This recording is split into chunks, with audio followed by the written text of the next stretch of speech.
Bagaimana caranya mengingat Allah Subhanahu wa Ta'ala? Apanya yang mengingat? Mi'rajul mu'minin, ya kan? Salat itu mi'rajnya orang beriman. Salat itu pendakian mencapai puncak bagi hamba Allah Subhanahu wa Ta'ala. Azan adalah panggilan kerinduan seorang hamba kepada Tuhan. Seperti seruan manusia di padang mahsyar menyeru Tuhan, kalimat-kalimat yang diungkapkan orang di padang mahsyar.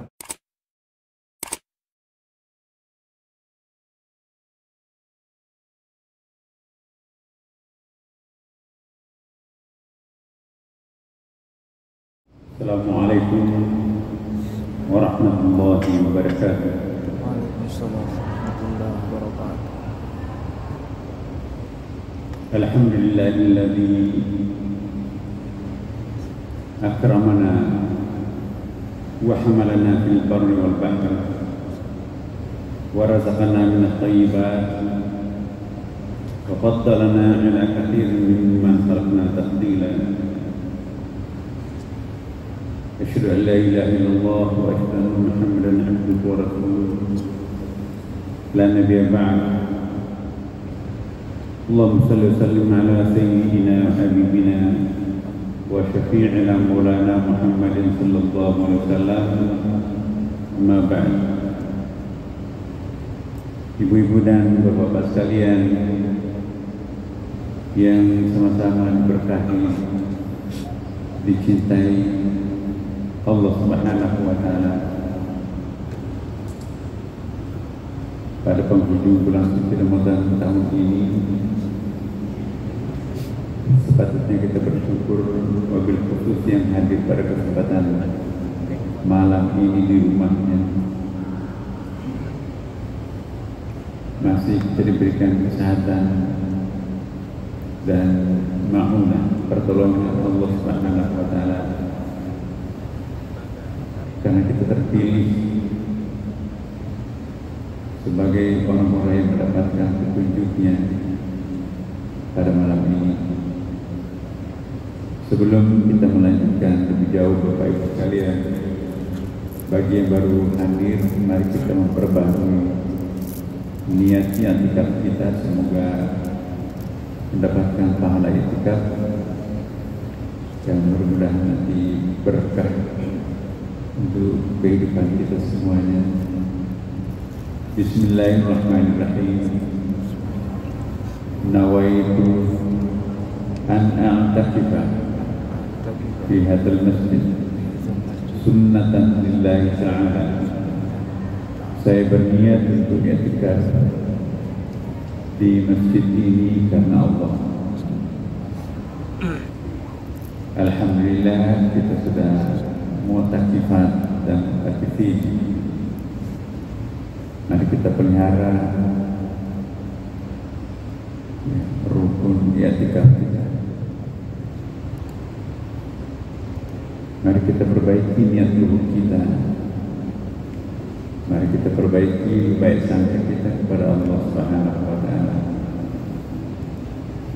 Bapak Ibu, pada pertemuan kita malam-malam yang kemarin kita sudah membahas tentang perlunya taharah, pembersihan, pensucian diri. Malam ini kita akan masuk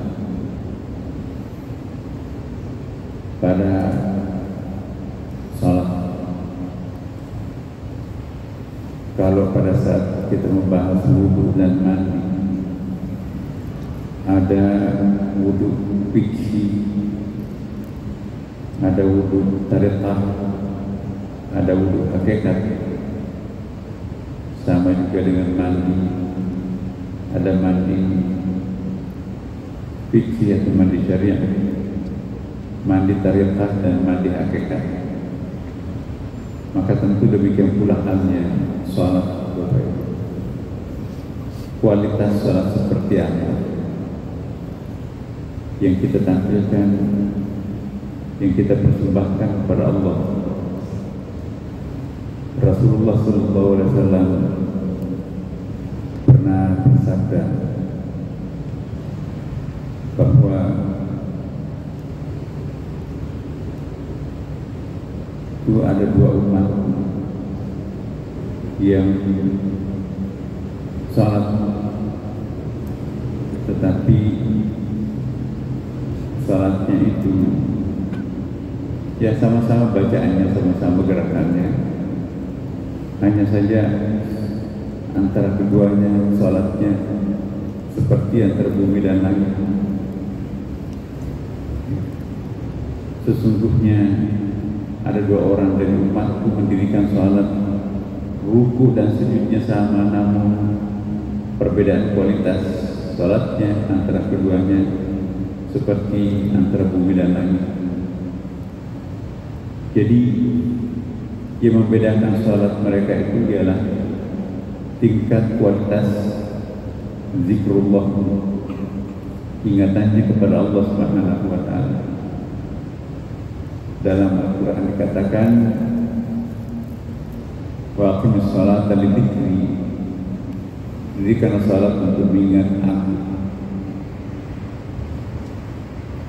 Bagaimana caranya mengingat Allah Subhanahu wa taala? Apanya yang diingat? Ini wilayah makna. Sebelum sampai ke sini, izinkan saya juga sekaligus memperkenalkan bahwa sebelum salat itu ada yang disebut dengan azan. Jangan dipandang enteng azan, karena selama ini kalau kita di rumah jarang sekali azan. Kalau di masjid ada muazzinnya. Azan adalah panggilan suci yang mengajak setiap orang untuk menghadirkan suasana batinnya, mengingat Allah Zat yang Maha. Tidak mungkin kita sempurna menjalankan salat itu tanpa kita melakukan hal-hal sebelum salat. Pada pertemuan kita yang kemarin, sulit seseorang itu khusyuk di dalam salat apabila ia mengambil air wudhu tidak khusyuk. Mulailah khusyuk dalam salat itu ketika mengambil air wudhu. Jangan ada kata-kata duniawi antara tempat wudhu dengan tempat salat. Ibu mengambil air wudhu di bawah, jangan mampir membicarakan aib tetangganya. Baru salat, energi wudhunya itu sudah tidak bisa mengantarkan lagi wudhu. Kita semua bapak, jangan mampir mengintip siapa setelah berwudhu kemudian salat. Lemah energi wudhunya untuk mengantarkan kita menghadap kepada Allah Subhanahu wa taala. Bukan hanya wudhu, Bapak, shock terapi yang lain yang dilakukan untuk menurunkan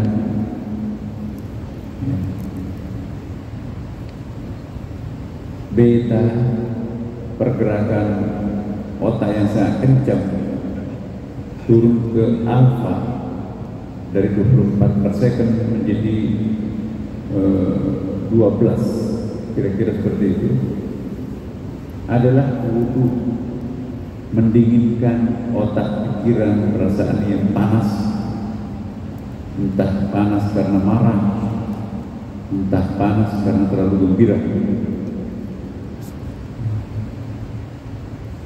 Dua hal sulit mengkhusyukkan seseorang. Dia terlalu gembira sampai percaya dirinya over, atau terlalu bersedih sampai tidak punya sama sekali percaya diri. Tenangkanlah pikirannya,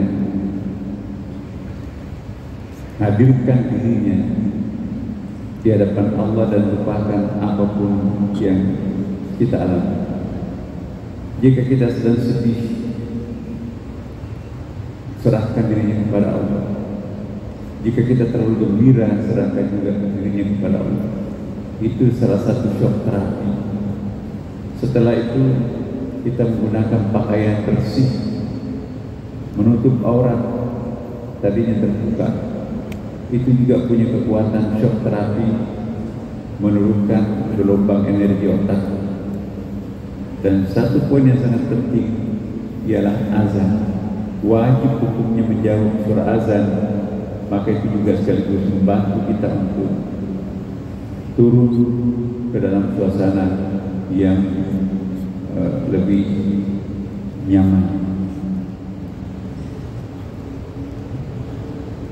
Jadi azan adalah panggilan suci yang mengajak setiap orang untuk menghadirkan suasana batinnya, mengingat Allah SWT. Suara azan adalah panggilan suara akhirat. Jadi Bapak Ibu, kalau kita menghayati azan, panggilan azan itu suara-suara akhirat, bukan suara duniawi. Niatkan bahwa sholat itu adalah sholat menghadap kepada Allah. Begitu kita mendengarkan azan, apakah azan di menara masjid, apakah azan di televisi, atau azan di depan kita, hentikan semua kegiatan, tafakkur sejenak, menjawab suara azan. Sebab suara-suara azan itu adalah suara-suara akhirat, mengajak kita untuk meninggalkan dunia, lalu kita diajak untuk berada dalam suasana akhirat. Azan adalah panggilan sakral, rahmat bagi setiap orang untuk berjumpa dengan Tuhan. Kalimat azan itu bukan kalimat biasa. Suara-suara azan itulah yang menggetarkan arasy. Suara azan itu juga menggetarkan langit, sampai malaikat itu pun di langit itu mengatakan, ini umatnya Muhammad menuju salat. Karena nabi-nabi sebelumnya tidak berkenalan dengan azan. Mulai malam ini Bapak Ibu, beruntunglah kita mendengarkan sesuatu yang mungkin sangat berharga dalam hidup kita, bahwa ternyata azan itu bukan kalimat-kalimat biasa. Itu kalimat suci, kalimat yang menggetarkan arasy, menggetarkan langit. Wajib hukumnya untuk dijawab. Ketika muazzin mengatakan Allahu Akbar, Allahu Akbar, Allahu Akbar, Allah, kita diajak untuk memperbaharui iman kita. Jadi dengan iman itu kalimat la ilaha illallah. Perbaikilah keimanannya dengan membaca syahadat ulang. Ketika imam muazzin mengatakan asyhadu an la ilaha illallah, jawab asyhadu an la ilaha illallah. Ketika muazzin mengatakan asyhadu anna Muhammadar Rasulullah, sebut asyhadu anna Muhammadar Rasulullah sambil mengingat orang yang paling berjasa dalam hidup kita adalah Rasulullah. Hayya 'alas shalah. Mari kita salat. Apa yang kita baca? La haula wala quwwata illa billah. Hayya 'alal falah. Mari keberuntungan. Ya. Kita datang meraih keberuntungan. Kalau subuh ditambahkan as-salatu khairun minan naum, salat lebih mulia daripada tidur. Kita membenarkan sadaqta barakta wa minasyahidin dan seterusnya. Azan adalah panggilan kerinduan seorang hamba kepada Tuhan. Seperti seruan manusia di padang mahsyar menyeru Tuhan. Kalimat-kalimat yang diungkapkan orang di padang mahsyar itu kalimat-kalimat azan, Allahu Akbar. Ya. Jadi lafaz yang paling sakral itu adalah takbir, Allahu Akbar, Allahu Akbar. Maka itulah nanti yang menggerakkan kita dalam salat ialah Allahu Akbar, khususnya takbiratul ihram. Nanti saya akan jelaskan. Azan adalah panggilan orang mukmin untuk menziarahi rumah Tuhan. Ketika azan berkumandang Allahu Akbar, Allahu Akbar, itu panggilan khusus untuk orang yang beriman untuk menengok rumah Tuhannya, masjid atau musalla atau langgar.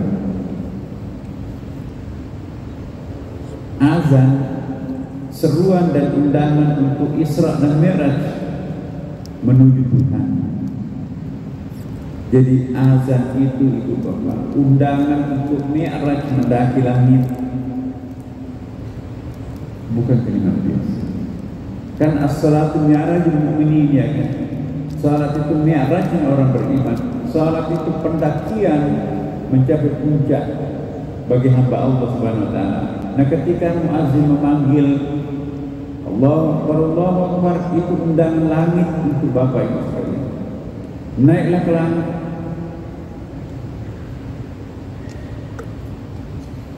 Ya. Azan adalah seruan dan undangan untuk Isra dan Mi'raj menjumpai Tuhan. Jadi azan itu kalimat-kalimat undangan untuk menjumpai Allah, sang kekasih kita. Lafaz-lafaz azan itu wajib dijawab karena Allah Subhanahu wa taala selalu menjawab permohonan hamba-Nya. Bukankah Bapak Ibu selalu mengharapkan jawaban pada saat kita memanggil Tuhan kan? Ya Allah, kabulkanlah permohonan kami. Dengan demikian, lafaz azan itu wajib dijawab karena Allah Subhanahu wa taala selalu menjawab permohonan hamba-Nya. Jika ingin doa-doa kita itu diterima oleh Allah, jawablah panggilan Allah. Jangan kita hanya minta dijawab permohonannya oleh Allah, tapi kita tidak pernah menjawab permintaan Allah. Kita tidak pernah kita tidak pernah mengabulkan menerima ajakan Allah. Nah, ini tidak adil. Selalu kita berdoa dan mohon kepada Allah agar doa kita itu diijabah. Giliran Allah yang dipanggil, dengan kata lain giliran Allah yang mengundang kita ke masjidnya, kita tidak penuh. Alhamdulillah Bapak. Kalau azan kadang-kadang kita lari ke masjid. Orang yang lari menjumpai Tuhannya. Ada ayatnya, fafirru ilallah, larilah menjumpai Tuhan. Kenapa lari-lari? Itu sudah mau tamat. Orang yang lari-lari menuju ke masjid itu lari untuk menjumpai Tuhan, bukan lari untuk menjumpai iblis.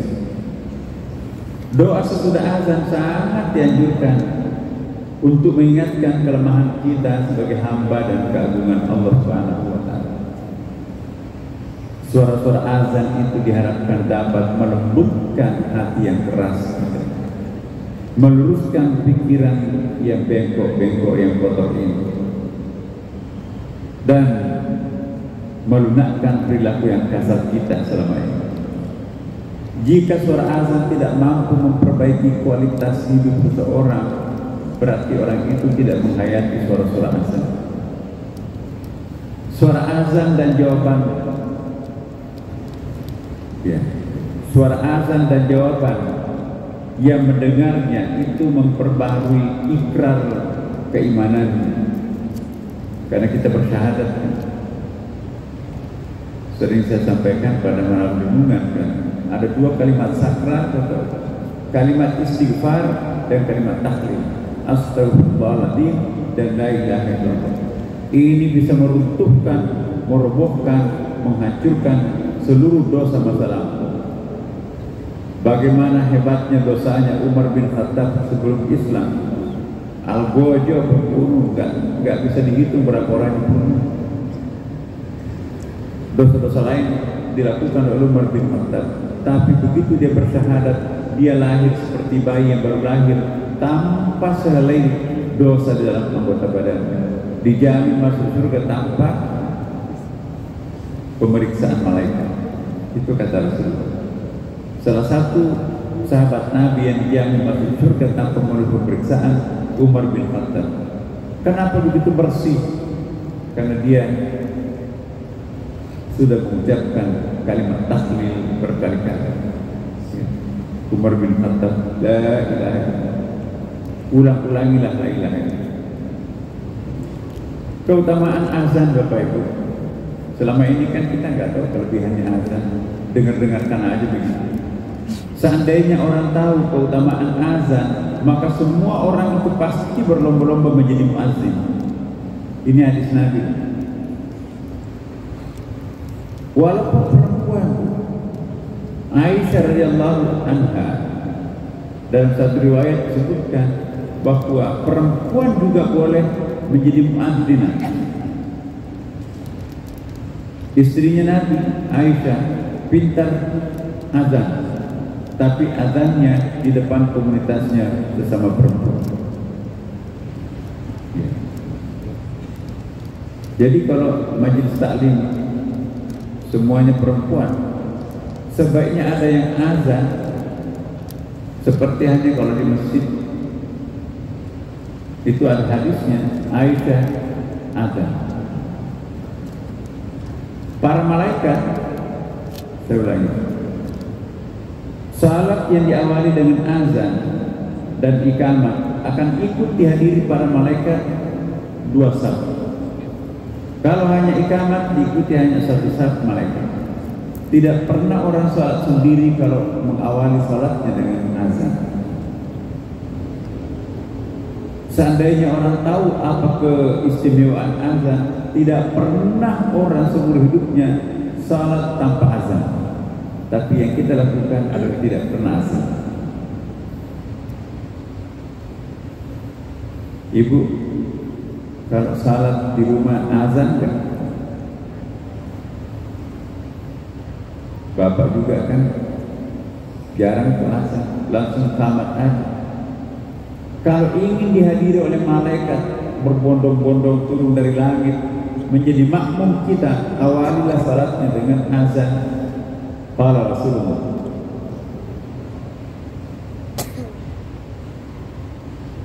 Tapi kalau orang salat tanpa azan, tanpa iqamah, sepi sendirian salatnya. Tapi tidak pernah orang salat sendirian kalau mengawali salatnya dengan azan. Minimum iqamah akan turun malaikat. Kalau hanya iqamah turun satu saf malaikat, tapi kalau azan dan iqamah itu berbondong-bondong malaikat. Orang yang menjadi muazzin selama 7 tahun, kata Rasulullah, ia akan datang di hari kiamat itu tanpa dosa. Nah, jangan menghina para muazzin. 7 tahun berturut-turut dia menjadi muazzin di satu masjid, masuk surga tanpa pemeriksaan. Bilal seorang muazzin. Kata Rasulullah, hai Bilal, sebelum orang masuk surga, suara-suara sandal kamu sudah kedengaran di dalam surga.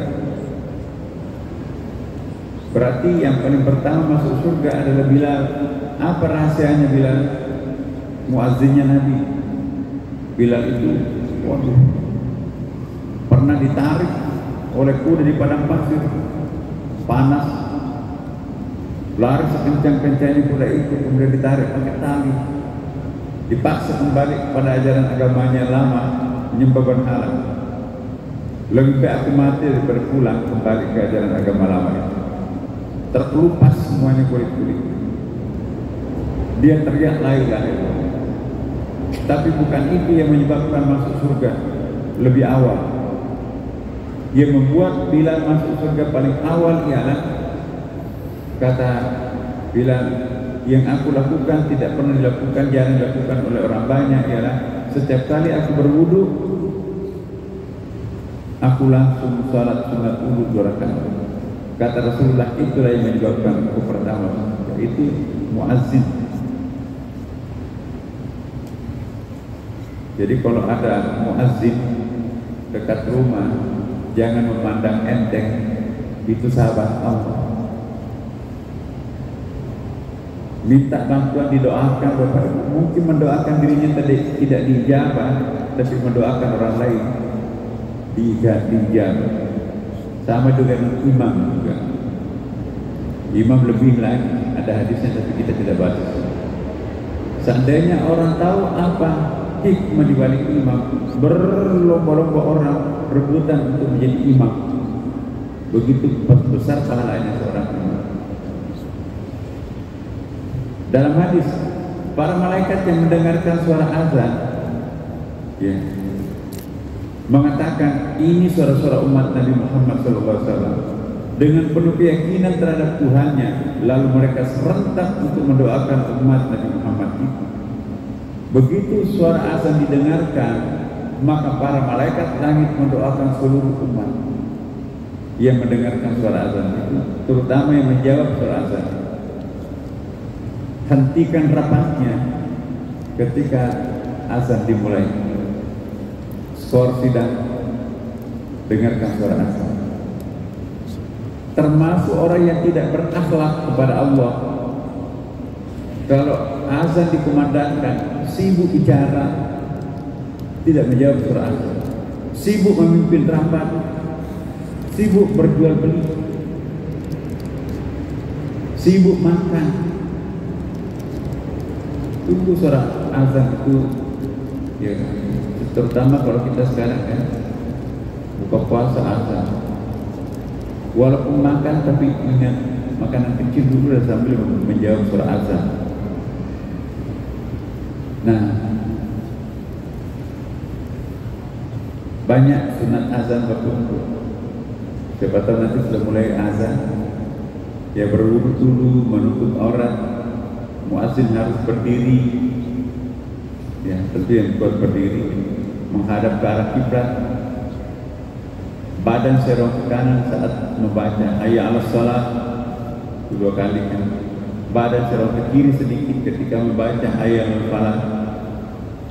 Azan lebih panjang daripada iqamah, jangan sama panjangnya azan dan iqamah. Membaca doa-doa azan setelah selesai azan. Doa azan kita semua sudah tahu, di TV itu ada. Nah, kemudian iqamah, persyaratan iqamah sama dengan persyaratan azan. Wudu dulu baru iqamah. Dianjurkan yang azan itu juga yang iqamah. Siapa yang azan itu juga yang iqamah. Itu tradisi Rasulullah. Iqamah lebih pendek daripada azan. Membaca lafaz-lafaz yang sadar, memperhatikan kondisi jamaah sebelum iqamah. Kalau masih orang pada salat sunat, jangan langsung iqamah, tunggu-tunggu sebentar. Adat spiritual terhadap azan ini banyak.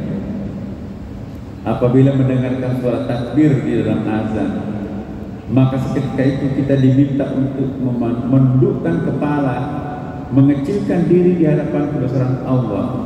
Ini wudu, ini azan tarekahnya. Segenap pikiran dan perasaan tercurah hanya merenungkan kebesaran Allah Subhanahu wa taala dalam zat, sifat, nama dan perbuatan.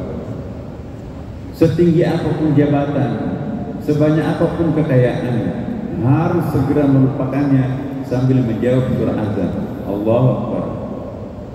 Apa rahasianya Bapak Ibu? 4 kali Allahu Akbar. Allahu Akbar. Allahu Akbar. Allahu Akbar. Allahu Akbar. 4 kali takbir. Itu ada maknanya, Pak. Wujud penghayatan ingatan kita kepada Allah harus tertuju kepada 4 hal. Allahu Akbar, pertama kita berusaha untuk mentauhidkan nama, tauhidul asma. Ada Asmaul Husna 99. Siapa yang punya nama 99? Hanya satu, yaitu Allah. Bahkan Bapak Ibu,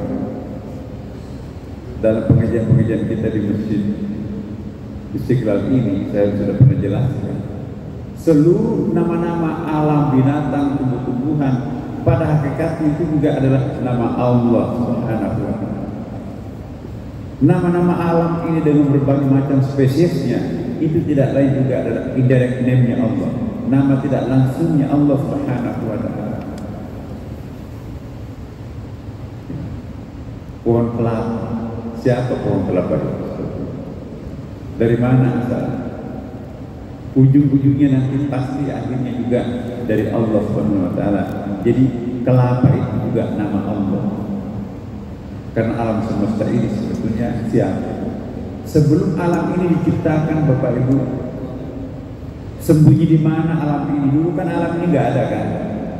Sebelum alam ini diciptakan, dia tiarap, dia sembunyi di mana? Inna lillahi wa inna ilaihi raji'un. Dia dari Allah kan? Jadi alam ini dari mana? Dari mana alam ini? Dari Allah kan? Sesuatu yang berasal dari yang maha agung, sesuatu yang bersumber dari yang maha mulia. Apakah sesuatu itu juga mulia atau enggak mulia? Makanya itu jangan sombong berjalan di atas alam ini. Wala tamshi fil ardi marahan. Jangan seenak-enaknya mabuk di muka bumi ini. Bumi yang kita injak ini siapa?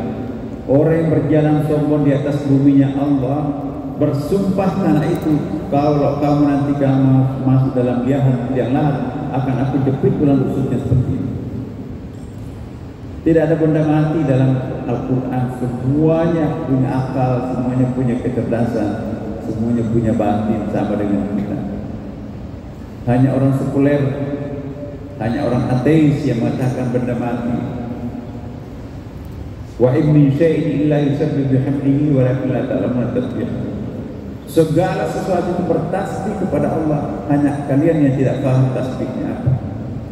Yusabbihu lahu ma fis samawati wa ma fil ardh. Bertasbih apapun yang di langit dan apapun yang di bumi, tidak ada benda mati. Kalau tidak ada benda mati, jangan main-main. Oh, ini gak ada orang, gak apa-apa ini. Masuk di hotel, gak ada orang lihat, gak ada CCTV. Siapa ranjang itu? Siapa dinding itu? Gak ada benda mati. Aku jadi saksi ketika ia tidur di atas kata kasur. Dia telanjang di hadapanku, kata tembok. Bersama siapa tuh? Dia. Enggak ada rahasia.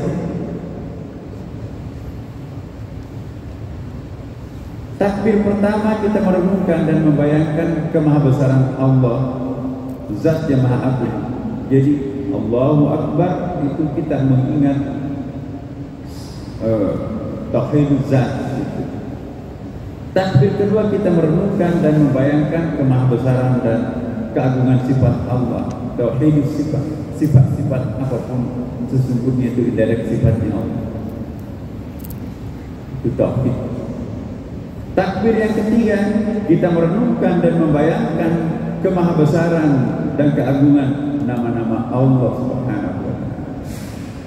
Kalau sambil makan, sambil celoteh, sambil bermain, bagaimana bisa menghayati?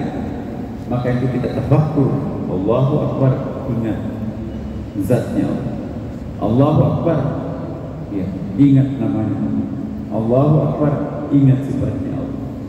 Allahu Akbar, ingat perbuatannya Allah. Ada nama, ada sifat, ada perbuatan, dan ada zat. 4. Maka itu komposisi azan itu 4 kali Allahu Akbar. Allahu Akbar, Allahu Akbar, Allahu Akbar, Allahu Akbar.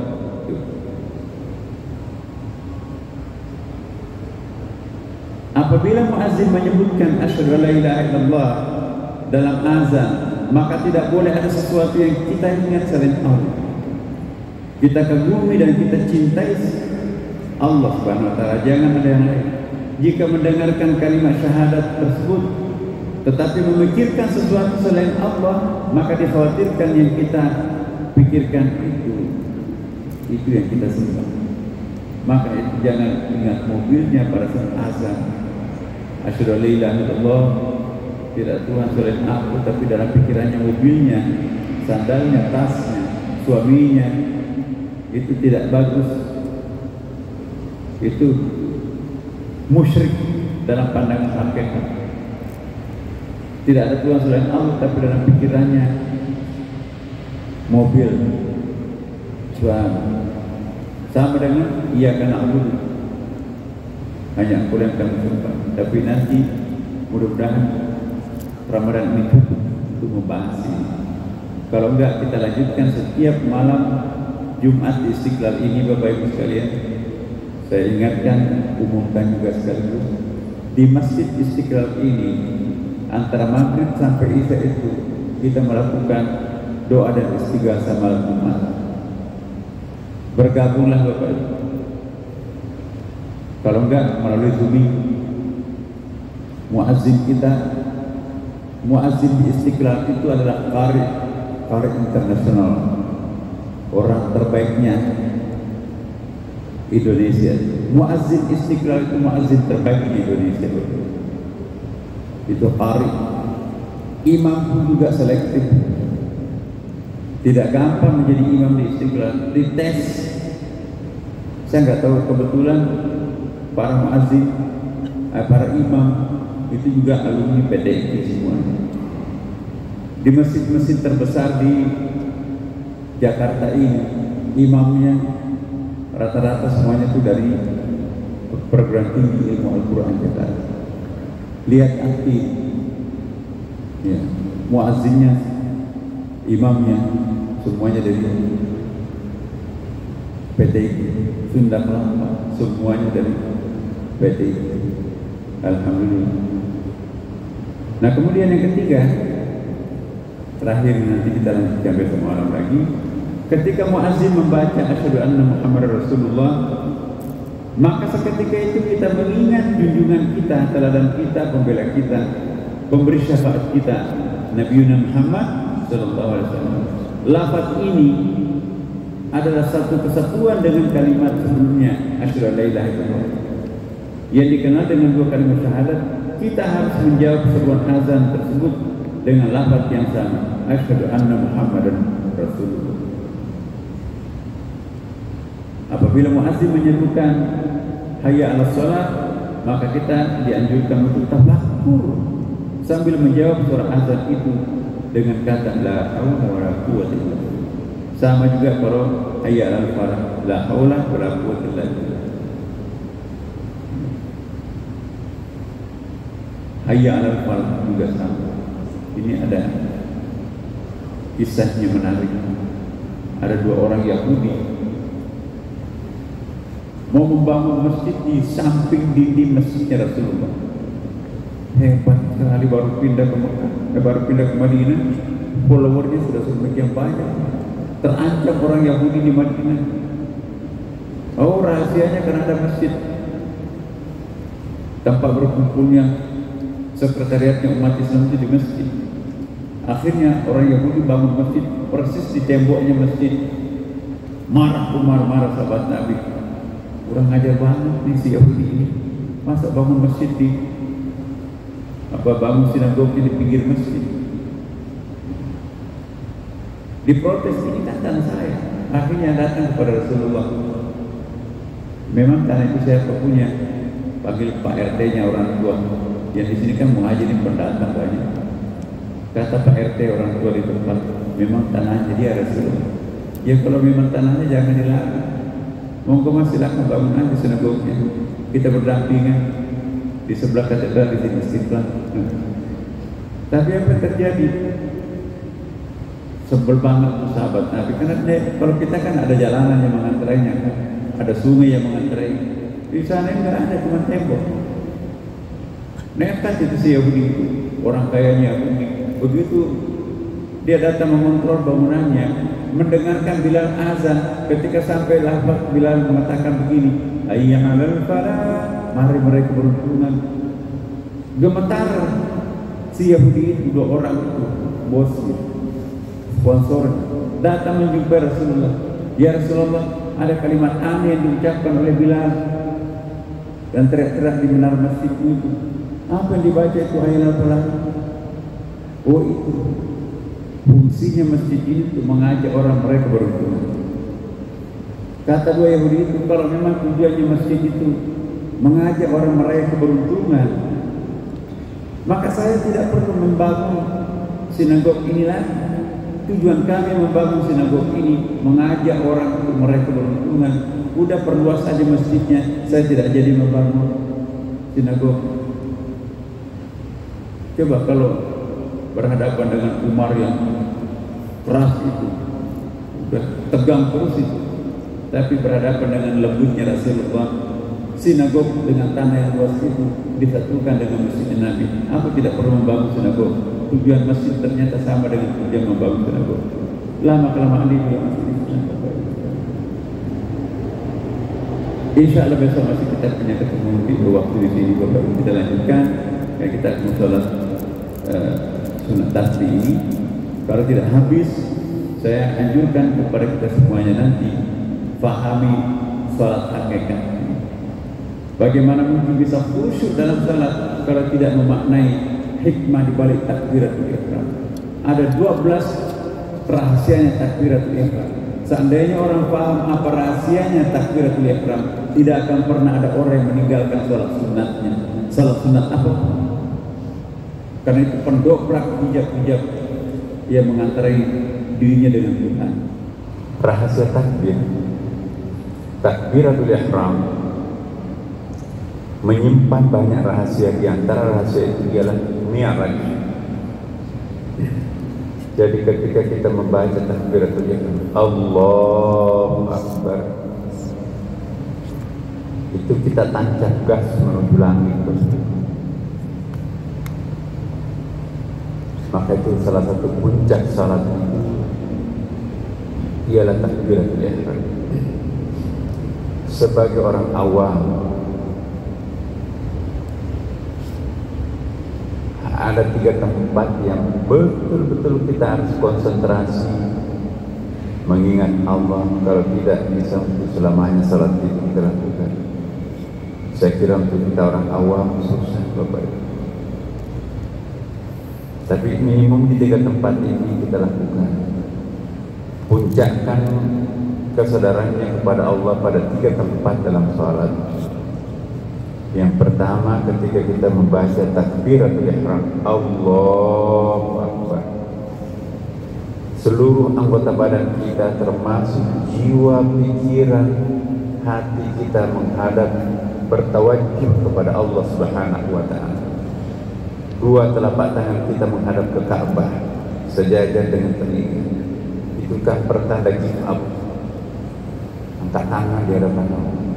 Allahu Akbar.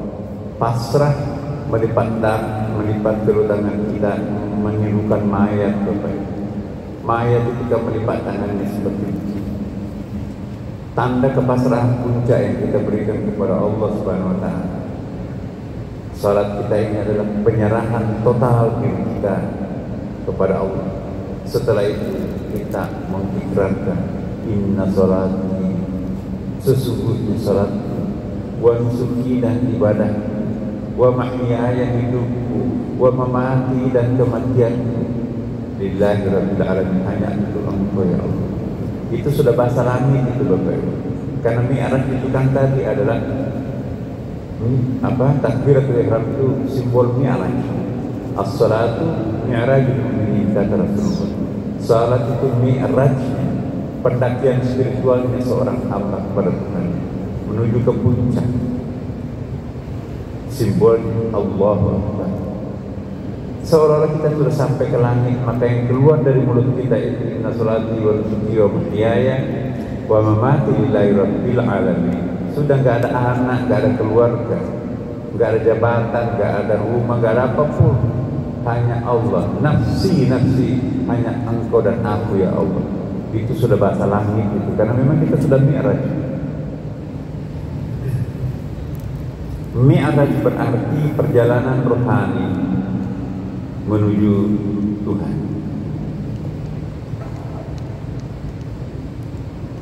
Jadi mi'raj perjalanan rohani menuju Tuhan.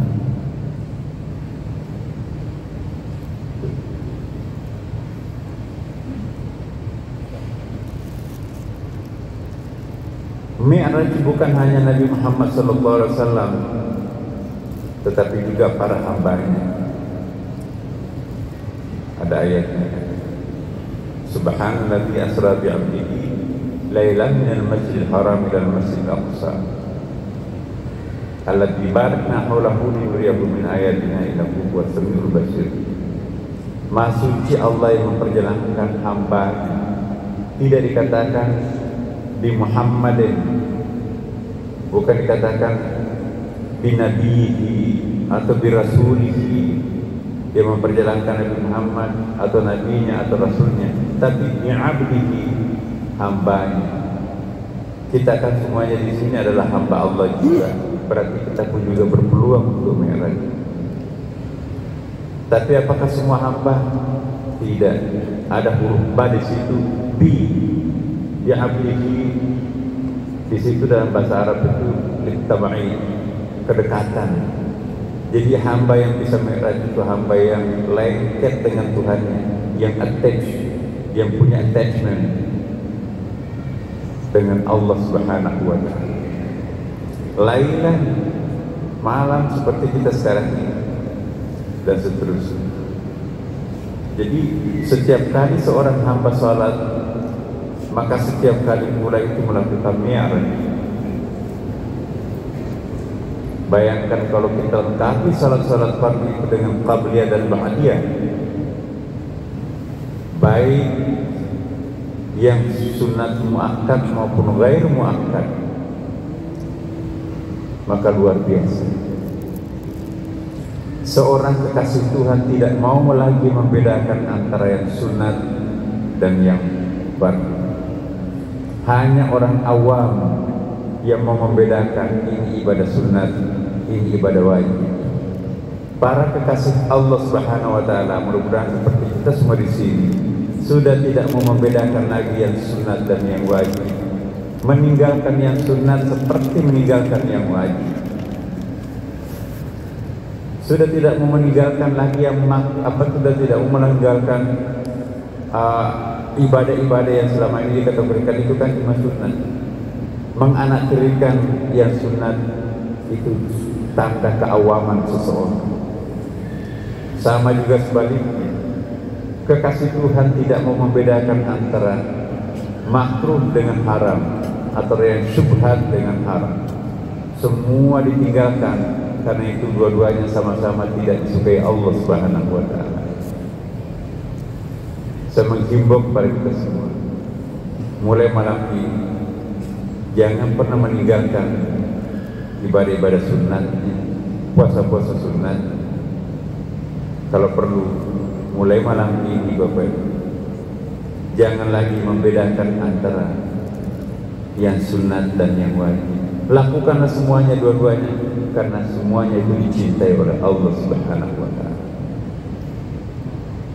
Maka itu disebut sunat itu sinonimnya adalah mustahab, sesuatu yang dicintai Allah. Dan jangan lagi membedakan antara makruh dan haram. Dua-duanya tinggalkan. Bapak Ibu, apa efeknya? Dalam sebuah hadis disebutkan, manakala hambaku, ya, manakala umat, kata Rasulullah, sudah tidak lagi membedakan antara yang sunat dan yang wajib, semuanya dilaksanakan. Tidak lagi membedakan antara makruh, syubhat dan haram, semuanya ditinggalkan. Maka jadilah penglihatannya menggunakan penglihatanku, pendengarannya menggunakan pendengaranku. Apa?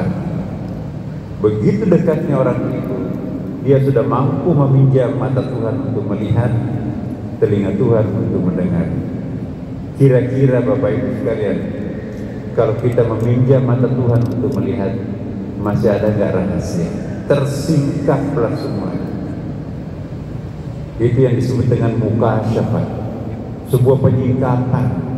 Sudah ngeh, sudah tidak lagi melihat pohon itu pohon, tidak lagi melihat langit itu langit, gunung itu gunung, batu itu batu. Sudah melihat what is behind the stone, ya, apa di balik batu itu, what is behind the mountain, apa di balik gunung itu. Dia sudah mampu menyingkap tabir karena dia sudah sadar siapa sesungguhnya yang menggunakan jubah pohon, jubah langit, jubah laut, jubah laptop, jubah karpet, jubah kita sendiri. Ternyata fa'aina ma tuwallu fatamma wajhullah, kata Allah, kemanapun kalian menghadapkan mukamu, pasti di situ kau akan menjumpai wajah Tuhan. Selama kita masih melihat pohon itu pohon, belum mukasaf. Tapi kalau kita sudah sadar betul, kita ngeh, oh ternyata engkau lah, engkau toh yang dapat yang tampil sebagai pohon dan seterusnya. Jadi ini sangat dalam. Orang ini bisa dan kita semua bisa, Bapak Ibu. Syaratnya kata Rasulullah, manakala orang itu sudah permanen melaksanakan ibadah-ibadah sunat, tidak membedakan dengan ibadah wajib, meninggalkan wiridnya, zikirnya seperti meninggalkan kewajiban. Alhamdulillah Bapak Ibu sekalian, mudah-mudahan kita semuanya bisa menjalani kehidupan baru sesudah Ramadan. Jangan hanya kita menjalani kehidupan new normal yang terkait dengan COVID. Mari kita menjalani sebuah kegiatan, keadaan new normal untuk kehidupan spiritual kita. Kalau kita dulu gampang diajak kemana-mana, no. Say no terhadap sesuatu yang makruh, say yes terhadap sesuatu yang sunat. Jangan lagi membedakan yang sunat dan yang wajib. Maka itu kita istiqlal Bapak Ibu. Sama kita melayani hamba Allah pada saat buka puasa, puasa Ramadan maupun buka puasa pada puasa Senin Kamis. Mari kita menjadikan masjid tercinta Istiqlal ini masjid kita, oase spiritual kita. Mudah-mudahan kita bisa lebih khusyuk di Istiqlal ini, minimum sama dengan khusyuknya ketika hidup di pelataran Masjid Haram Ka'bah atau karpet putihnya Raudhah Madinah. Niatkan ini adalah tempat untuk bertawajuh yang sangat indah di dalam bumi Indonesia kita di sini.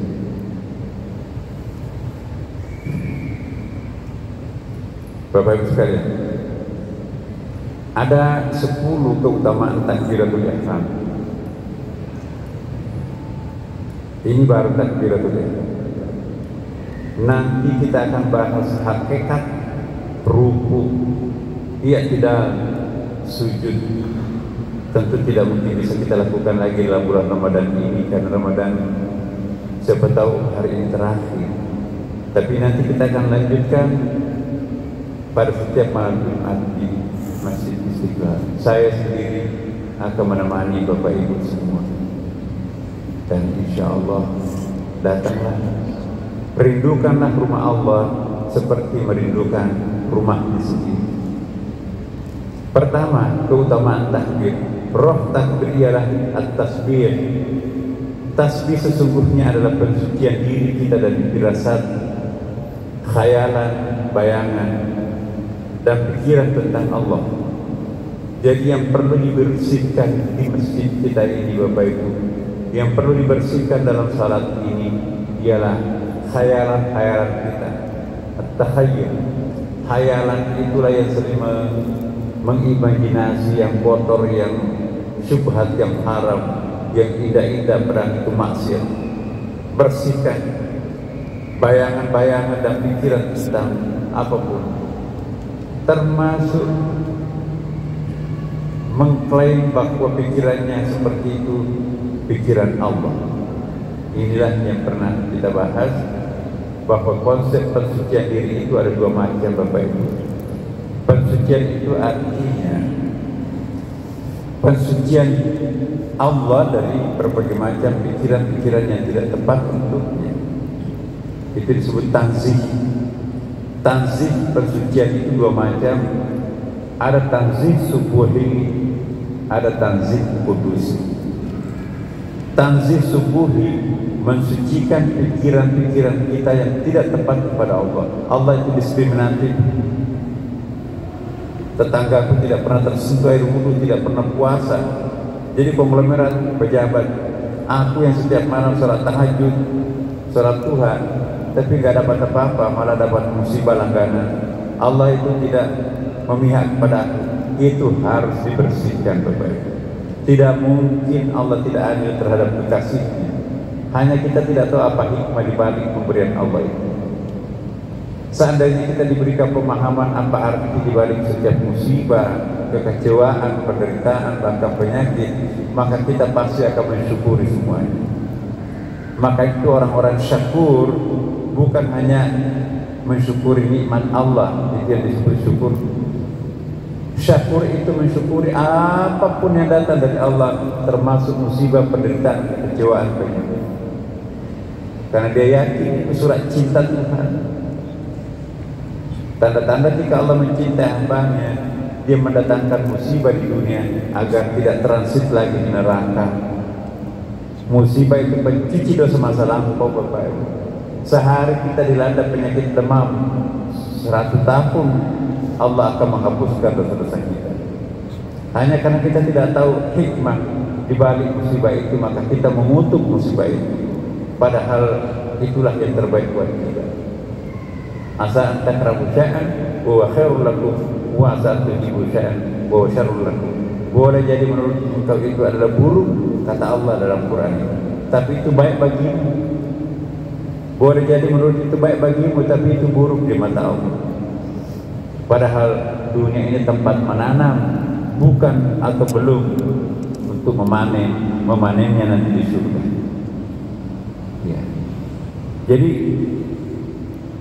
itu tanzih subuhi, membersihkan pikiran buruk kepada Allah. Tapi ada lagi yang lebih tinggi, tanzih kudusi, mensucikan pikiran positif kepada Allah. Yang positif pun juga harus dibersihkan, karena subhanallah amma yasifun, kata Quran. Sebaik apapun pikiranmu terhadap Tuhan, Tuhan jauh lebih baik, karena kita hanya cangkir, Allah itu samudra. Bagaimana mungkin bisa mengukur samudra dengan hanya satu cangkir kecil yang kita miliki? Jadi pikiran kita yang baik tentang Tuhan itu pun harus disingkirkan. Itu yang disebut dengan tanzih kudusi, Bapak. Seharusnya kita sejak dulu belajar seperti ini. Di pondok pesantren itu juga gak diajari. Hanya fiksi melulu yang kita ajari, pelajari. Padahal ini maha penting. Datanglah ke Istiqlal bersama kita semua di sini, insya Allah, Bapak Ibu.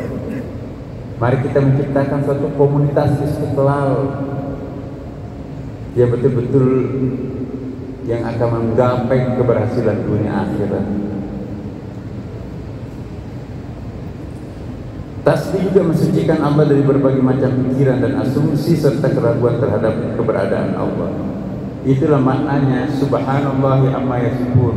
Maha suci Allah, artinya jauh lebih baik Allah daripada apa yang Anda pikirkan. Jadi itu takbir, hikmah yang pertama. Yang kedua, takbir ihram itu menembus lapis-lapis hijab diri kita dengan Tuhan. Begitu kita takbir, maka tersingkaplah tabir-tabir yang membatasi kita dengan hijab. Ialah dinding atau tembok yang menghalangi kita untuk mencapai jarak lebih dekat dengan Allah Subhanahu wa Ta'ala.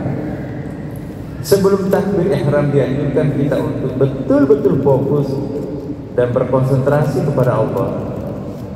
Diusahakan tidak boleh ada sesuatu apapun selain Allah di dalam benak kita ketika kita takbir atau ihram. Pada saat kita takbir, kita mengangkat kedua tangan kita seraya keduanya menghadap ke kiblat seperti ini. Allahu Akbar. maka satu persatu hijab itu terbobolkan oleh takbir ini.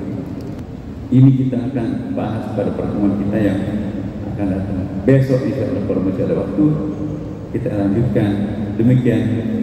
Wassalamualaikum warahmatullahi wabarakatuh.